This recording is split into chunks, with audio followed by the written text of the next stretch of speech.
So I thought we might talk a little bit about the Passover Seder, and then I wanted to touch base on a slightly related idea. You'll follow me when we get there of the Sabbath and festival blessings over wine and bread. So the Passover Seder is typically done on the first night of Passover, and many conservative and Orthodox Jews go ahead and do a second Seder on the second night. Um, the It just kind of depends on your observance and kind of where you fall out on the 2 day holiday, I guess. And of course, the only one that we don't do, that nobody does 2 days, is Yom Kippur because of it being a full 25-hour fast.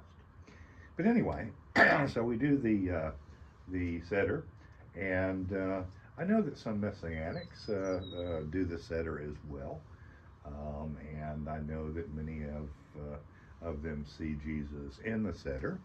That is not the subject of my talk, um, but um, whether or not Jesus did a Passover Seder is where I was going with that. The Passover Seder did not come about for quite a while after Jesus' death, so more than likely the Last Supper was not a Passover Seder. Um, it may have been a precursor to that, perhaps, but it was not a Seder and so forth specifically. The other thing is that they use the word when he broke the bread, and there is a different word for matzah than there is for lehem, bread, and so it appears that they actually use bread on the eve of Passover, which is not prohibited. Um, Different authorities have you stop eating that's at different times throughout the day.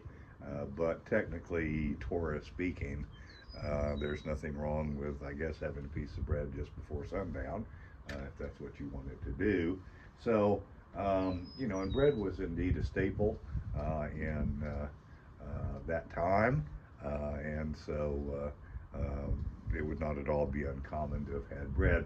And my point being is that they would not have used the word bread, lehem, uh, to uh, to discuss or to talk about in the narrative them breaking matzah instead.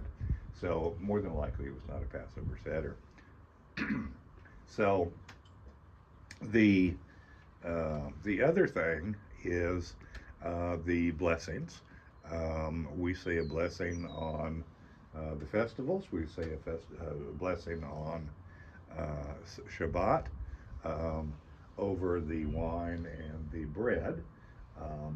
We generally don't use bread um, on the festivals per se, um, but we do, of course, incorporate it with matzah into the Passover blessings. Um, the first blessing is blessed art thou, Hashem our God, King of the universe, who creates the fruit of the vine. And then the second is for the bread, and it is blessed art thou, Hashem our God, King of the universe, who brings forth bread from the ground. Now, the interesting thing you'll notice in both of those blessings is that um, God does not directly produce wine, and God does not directly produce bread. Both of those take humans in order to be able to fully turn them into their final product. So the point being is that in, where was it? I think it's Matthew 14:19, when Jesus blesses the bread, um, he more than likely said that very blessing. Those have been around for thousands of years, and it indicates that he was at least showing his humanity, and thanking God for the bread, and so forth. I don't know if you could make anything more out of that, and that's not my point. But I do think it interesting that even Jesus, or perhaps I should say especially Jesus, would use the blessing over bread, bringing forth bread from the ground, when indeed it took man, and probably in this case woman, to make the bread. Of course, the wheat had to be harvested, and all the things that you have to do, winnowing, etc., to get the bread or the wheat ready to make into bread. So it's not a immediate process, and I think Jesus, just like us all, used the act of blessing the food to signify our reliance on God for provisions. And I thought that an interesting commentary I read on the particular this particular passage was that Jesus had partnership with his disciples, in that he gave the food to them, and then they passed it out to the others to involve them in the theme of the miracle, and highlight the collaborative nature of his ministry. So anyway, I found that interesting. I like to talk about stuff that we can talk about together. There's so many differences in life in general. We talked about supporting one another last time or time before last.